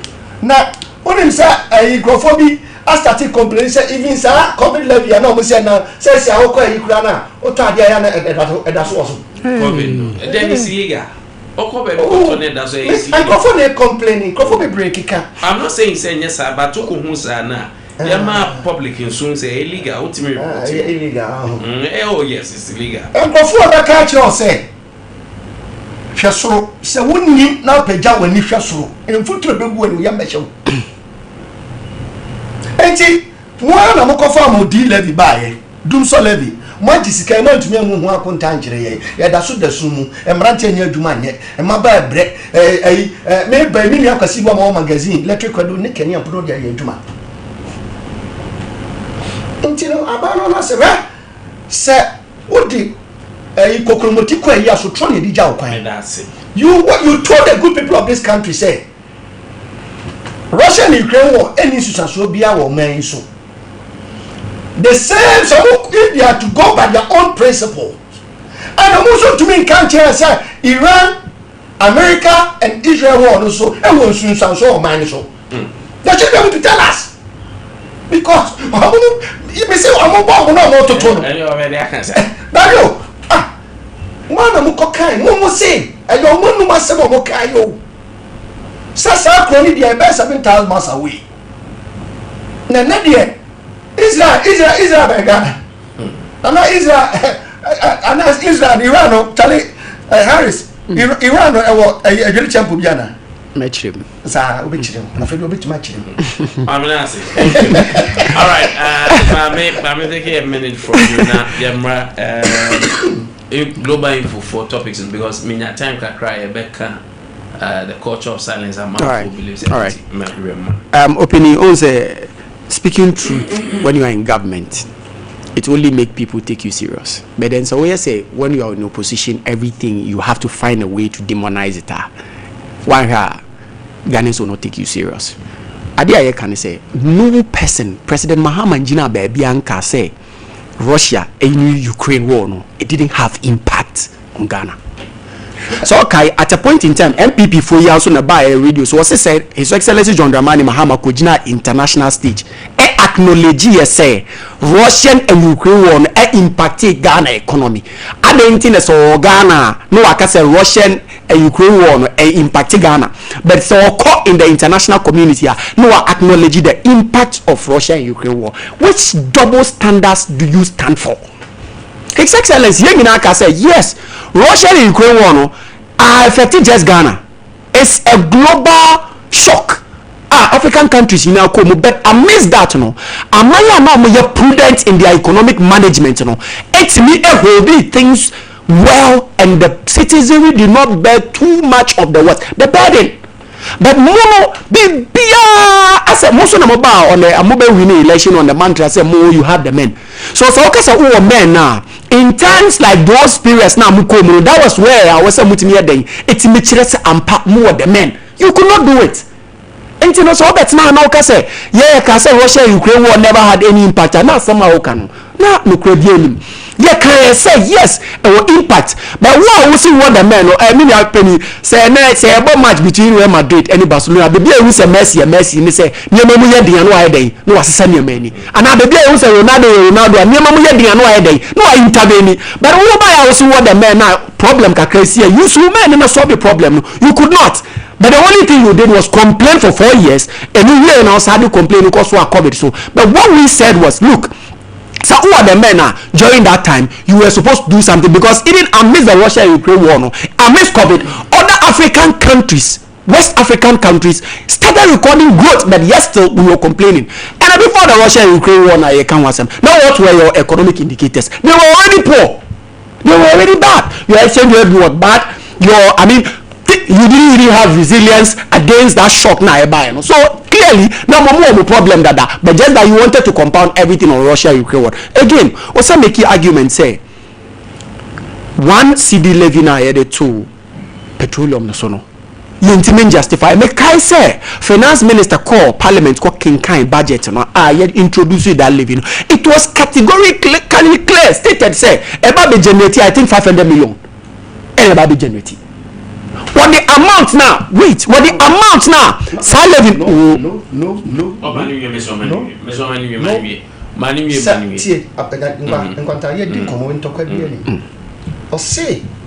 Minister of Finance. Eko can say sika no a big generate 500 million. Yeah. But I am also saying the American say, how much were you able to collect? To the good people of this country, and that is my point.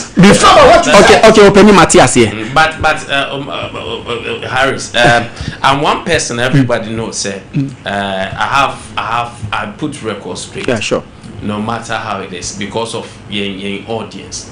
His Excellency John Dramani Mama said, said Russia-Ukraine war. Where? I want a publication. Kevin, my already I'm on far video into mine because that is how I do, and everybody knows that when they show the okwa, that is how it will be done. Kevin, why we are now on the video now? Yes, sir. Way myjoyonline.com. Okay, so this is the Ukraine-Russia war. Now Ukraine-Russia, omokwa efa ya Ghana for efa ya hube. Yeah, it's your baby. Ukraine-Russia war. What's not play mu now? Cause we call Ukraine. Ufi Accra, 7,000 kilometers and San Wakodru. No more come on tokwa. Then say Yesikasem. Na Cote d'Ivoire and son kase. Say Russia, Ukraine no more come. And so a few moments. All right, a few moments. Okay, Oma. Was say, what can I say? And I'll say, now Cote d'Ivoire son kase. And they were insulated from the problem. That was a clear example of Opachira said the difference between economic management by leaders and the difference among leaders. So I agree with what I can say. Good. A leader is someone in a mix of problems. Exactly. He finds an antidote to the problem. But let us not take it away. So I say president as satire in a satire form. I can say, oh, it's not anything, it has nothing to do with us. I know the let's put exactly. And you know, His Excellency MK so here not a comparative analysis no between a country and a country which was able to use prudent leadership management to solve a problem and a government who was just complaining. On that note, you're right. It was just a rebuttal. So, okay, so rebuttal, I don't want more time, pal. Now, I'm going to read. It's a bloody lie to blame COVID and Russia and Ukraine for our economic crisis. Ramahama. Date near 28 March 2022. Former President John Dramani Mahama accused government of deceiving Ghanaians about the cause of the current economic crisis. He said government attribution of the current economic crisis to COVID-19 and the Russia-Ukraine war is a bloody lie. I do come and I go say. Jami person me catch on say, almost say ye attribute to problems are ye come as at that time to Russia and Ukraine war. And now what the amusu ye ko bi mu a mo see ale dia ya di ko she e fan ko she Israel ni American Iran. Aren't you a double standard person? Because the who can you na kira me say wo see wo ya dia wo ya for because ntoko bi esi ba bi nti na wo su be yi sa wanti di na free wo say na wo beto wan na man catch you say from 2022 COVID enema mu ye den ma ye no the economic indicators were not coming down. Of course, were they not? Of course. It took catch them say yanya hey. And all the economic indicators were coming down. Schools are being built, roads are being constructed. Yanko global for analysis means more start on global for that. But more start. But they are saying 78% of NDC. But I think Ghanaians in general are complaining about a year job. We'll go into details. The promise of 133. Mr. Dankwa. Nkwantabisa. What's how many complaining? 78% of one. NDC, but I think that NDC for. And no munko twemura nkoton. Wo munko twemura. No munko se sabu nkoton. Eye adwuma. The current minister for employment, job and then labor relations. Rashid Pelpo. Yeah, Honorable Rashid Pelpo. On the cancer as me the Ghana for in 2016. So it still works today. That omu boys ni so mu ni adwuma ya. Omu nkotwa nwura. Ankoton. Ombenye ska didi. But that's harsh. I didn't say that time you condemn it was no, he was a minister for employment then. And then yes, be any minister. Etibu bana se mu ni adwuma ya. Who do you blame? You are government oba ye wo say. Oba mamra ntani maba nya adwuma ye. Enti Ghana for nyina nto abama wo. Oba ye no a wabe yi Ghana for maburu baburu be 40,000 impeme duana ye di. Amoma kotena fie. Oba ye ye wan kasa wo wonum nyam na mekan. Adan no amoka se mrantia ne maba mo be mo adwuma. Na adwuma na wo de ba no eye bibi afra no 133 formula. Mekai se na Harris aye t-shirt no atwera bu akire boyi no ode nam odi asempa na bo 24-hour economy. What is animal? Omnyum dey your deck kan okra. Anumu na deck. Na anumu ni na da afo nyum. Ayesa bon sampa so da wo. Wa ma didi peche no wi wa unasi atwede. And that is what is happening to the youth. Sure. Nkwanta generally Ghanaian youth about 5.8%. Wanche chemu enum achiri pon wotwe. And says Ghana Statistical Service I report say on adwumaye. So it is not only about NDC for Emrantie no. Don't be Ghana for. And is na omo ni adwumaye na ma kire adwuma omo nkonkoye no. Hwe we told them say the government our promises of Emrantie ne ma ba adwuma. Not that government had money. 2,920,000,000,000. So we dey ba shege mama Emrantie nya adwuma ye. Na so dia koto pampers sanitary pad among saying e dia enkwala so for mo mase. Is that a government that is ready to work for the people? Oh, person man Emrantie any ma ba adwuma.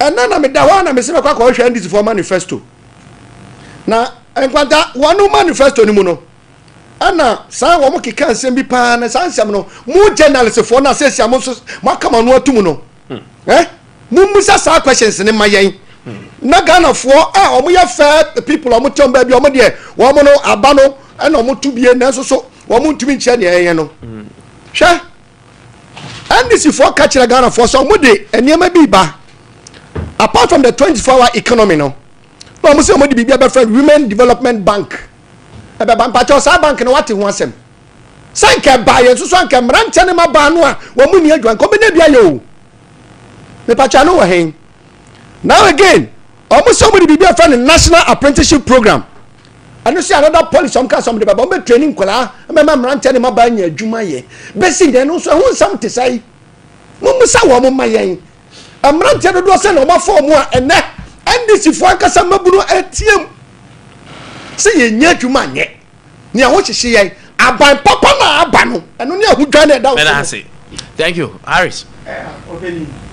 I'm Harris akasa be. I'm set a record because na me no go pharmacy plan na aba na se do mo ka go pharmacy aba to be 10 million e ba go eni akokache jombo du say sa asem na okai say me ba kache jombo du say sa asem na okai say o ntumi nkoto ade fufufu na nkoto na body unless you are crazy until kache jombo du say ko no office na mo loku no agenda ma me might for the level of dishonesty wa pedo anapawe and na me no ka say ye obi amfa ne phone no Google what is the current rate of fuel oh enye 17 cedis oh say ma but ma me san ka biom because on say o kind no brush through but wo work on na 1785 wo free abai no mu that time no na Russia ni Ukraine ntokwa no kwa no but na 1785 fuel price a liter but then na Russia Ukraine e wo ho and na Israel and US so their film it is still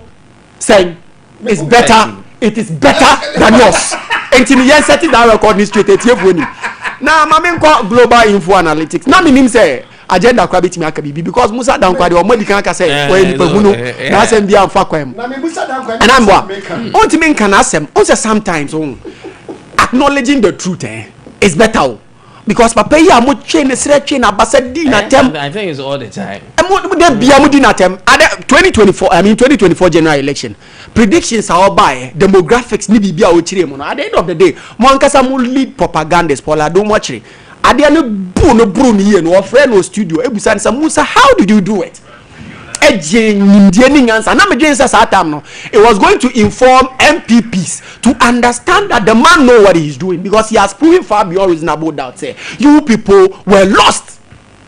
You people were lost. Enti Musa don kwa me dey make say oh me dey make o dey make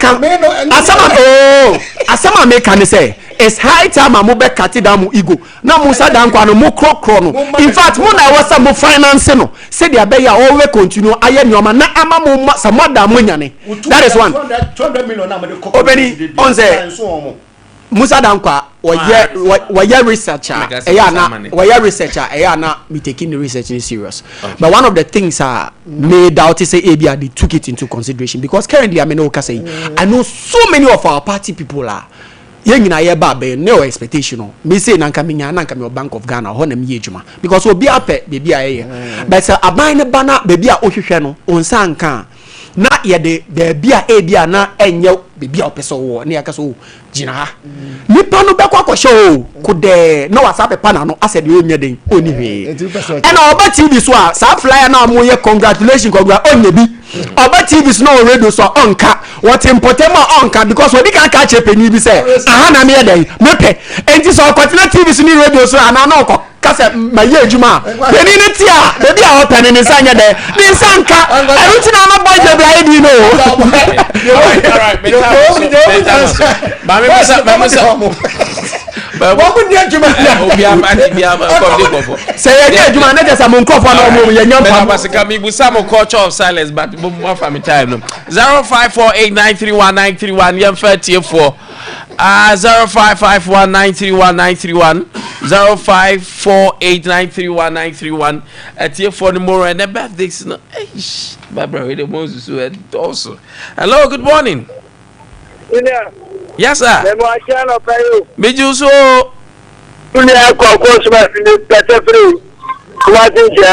good. La France a demandé que le secrétaire de moi s'interroge. Et tu as de ma mission, on a mis 10 km. Est-ce que ça te doit grâce à tout par ma mission? La où est ce maman Bobosia? Abaïda, Gakra, l'homme bois et Kuli. Mais ça vient de peu de paille du nation. Ça se met bien il y a tout ma vie. Un moment où il y a ce niveau à soi petit. Ça se aussi ce niveau à problème. Et c'est mis à gagner dans le cas. Ça quoi t'as tout d'abord souhaité. Ça se confond de si beau si le vieux. Na nenda ko foto wa tia bua a computer mana ya juma kono ne esi a president e yewa tombo no ma say o kene ni ko sa fuga wa so no fa banke ani boje ni yo ni ya next fondo so do no to kene ni ko sa fuga wa so te no ko wi hospital ko me. Let us say hello, good morning. Morning ni na ho nyame adon opanyu di ni ba bia frefre e bi de se fine e bi ni de so e junior ba onya junior yenti o grazie ma so anche come si conclude. But many are quite a bend and no. How run it here? The position now will telephone that a phone coincidence. Nakopan one now in France, or both know what it was. Now, I can't remember now, cook up, then chat and I mention you you two incoming a Santa organizer. Didn't say about me and rap a business.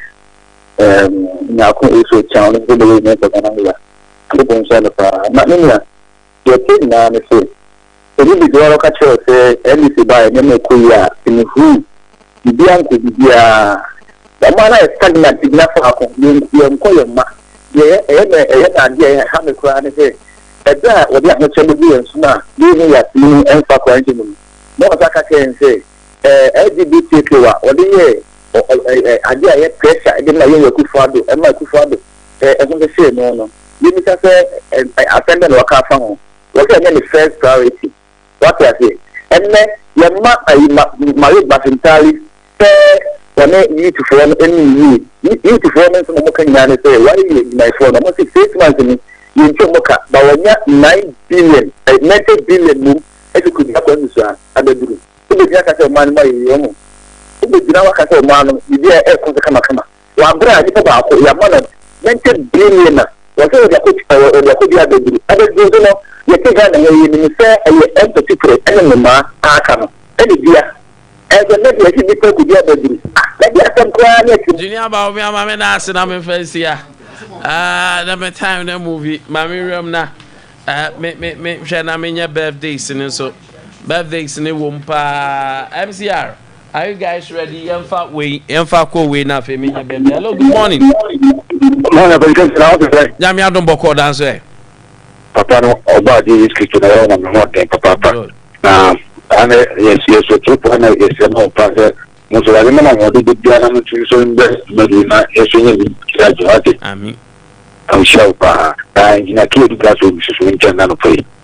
So application in channel o di dima. La ni chana pa na. Opani John Bahama.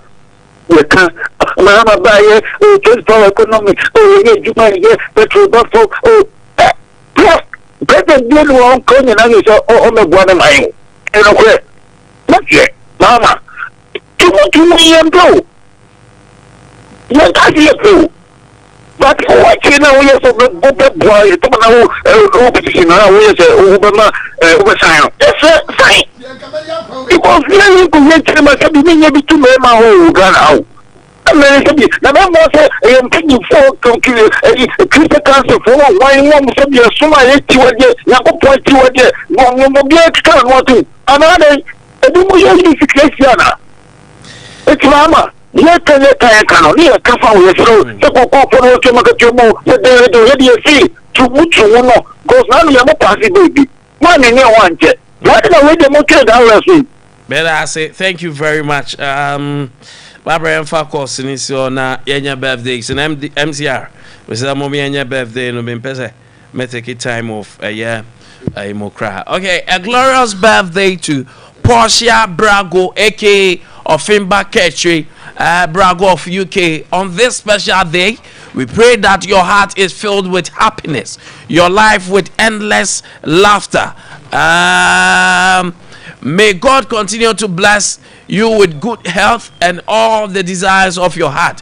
From Ketri Obi of Sompa TV, your sister Vivian Euphoria, midwife at Kwadaso SD Hospital. Today is your birthday. Enjoy this wonderful birthday. Obapa Brago Portia. Papa B, happy birthday, madam. And happy birthday to Andrews Akom, a student at Wenchi Agricultural College and Applied Technology. Today is your birthday, Andrews. Yes, saying I'm in 2 minutes in what's your amount. Nyamima Wakuma Swadi in Amrem. Nyamima coming out with a flying colors.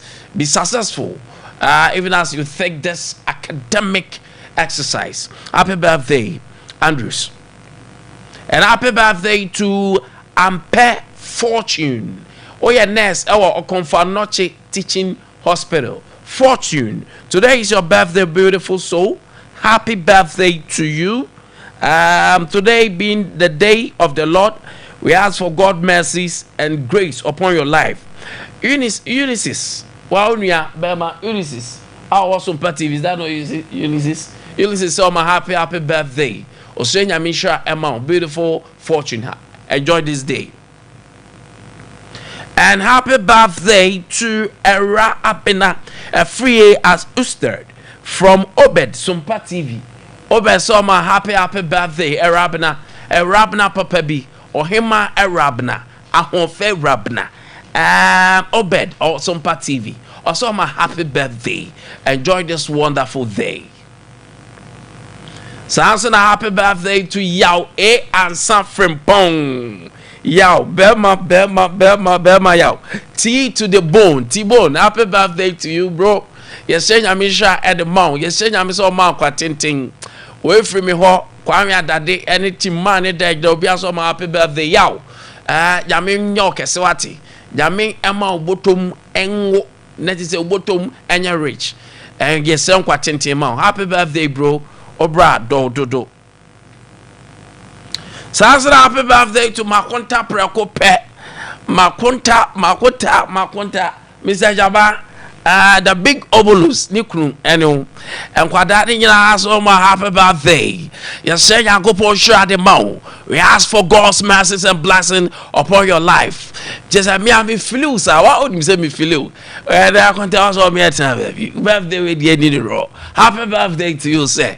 Me say, I say, oh man, you can see. Glory be Yashre Nyame man restore. Nyame do be Nyame be surprise be onwa. Happy birthday. Your wife loves you so much. Odoire obulu oso dodo. Vera so do. Mr. Yaba, happy birthday. Omeni nyina se omo do say. And a happy birthday. And so Enkoma Rhoda and Japoma Ochri. Rhoda, today happens to be your birthday. Obasima, Obaku, happy birthday. Yami and for Dumu and Quadum. Osman, you cry and Emifi. Happy birthday. Yami Yokesi. Happy birthday to King Kobe. The King Kobe himself. Ken, happy birthday.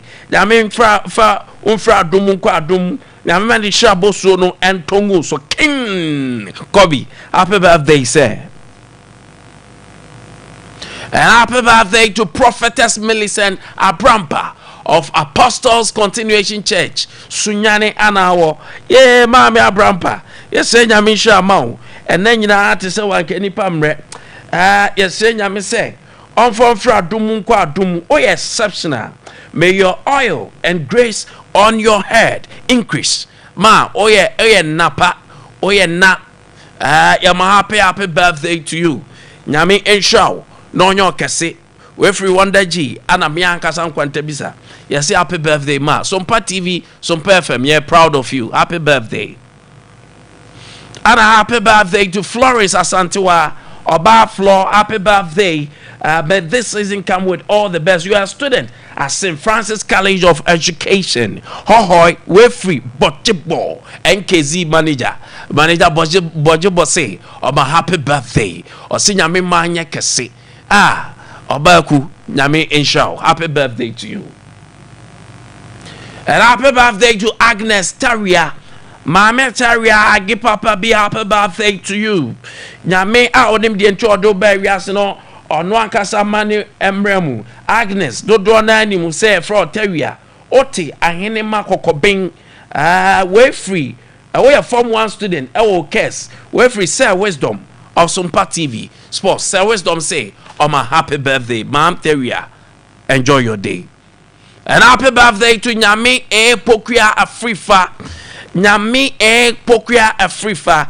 Yay, Afrifa. Yes, Nyame Shama Wati. Enmonyam Pokuya Afrifa. Yes, Nyame say, "Mbra wadi 5 years see. Oma ni bosu pantongus kana show say. O ma me ma Sarah Afrifa oni ni kunu. Omo dodo. Mo o ma me wo twefo rural bank e odunko fin. O ma me do wate. O ma me say nyame nyo kese kopim so be o kese pa. De o ma me antimanya yetra so. Happy birthday to you, Mami Pokuya. Coming sorry. Happy birthday goes to Madam Letitia Konedu, Oye nurse at Salvation Army Hospital in Riamuase. May the Almighty God bless you and give you long life. Yeah, Mami Leti, happy birthday, Anwofe. Nyami from Fradumu kwa Dumu. Also say, Nyami nyo kese kopim so be o kese pa. Ura papabi. Samuel usi danso. Oye headmaster. Sister Naomi, Anna Faye, Sister Regina. Nyina nurse for Salvation Army. Se on kwaso obaku. Si Nyami shaw. Ura se odododo. Now, famous sorrow so happy birthday to Gifty Adubuahin. Gifty Adubuahin, we a businesswoman at Adeshia Market. We're through Bestie Nancy. Nancy said, "I'm for you now to say what? Kayemru, and happy birthday, Adam Fupa or Uncle Panyami Show. No, your kese. Nancy say happy birthday to you. On that, no, your friend, and Kwame Nkwantabisa. A man for a second, your humble servant. Yes, your domineering man.